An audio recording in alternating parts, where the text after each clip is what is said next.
আমি যে তোমাকে নিয়ে গর্ব করি মা, গর্ব করি। তুমি তুমি সত্যের জন্য নিজের ছেলেকেও ক্ষমা করোনি। তোমার নাম তো ইতিহাসের পাতায় লেখা থাকবে মা। আমি কোনো ইতিহাস হতে চাই না, আমি শুধু আজ আমার ছেলেকে চাই, আমার ছেলেকে চাই। ছেলের কবরস্থানে মুসলমান মেয়েদের যাবার আইন আছে কিনা আমি জানি না, কিন্তু তুমি আমার কবরের কাছে যেও মা। কবর থেকে আমি তোমাকে দেখলে শান্তি পাবো। ও কথা বলিস না জয়, ও কথা বলিস না। আজ তো আমাকে সব কথা বলতেই হবে মা। আজ যে আমার বিদায়ের দিন, আজ আমাকে সবকিছু বলতেই হবে।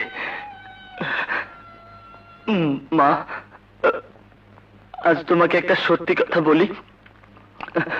যে খুনটির জন্য আমার ফাঁসি হচ্ছে,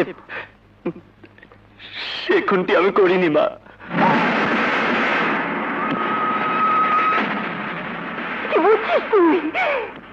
মৃত্যুর আগে কেউ মিথ্যে কথা বলে না মা, আমিও মিথ্যে কথা বলছি না। এই তোমাকে আমি স্পর্শ করে বলছি, সেই খুনটি আমি করিনি মা। তাহলে কোর্টে তুই নিশ্চুপ ছিলি কেন? কোনো কথা বলিসনি কেন?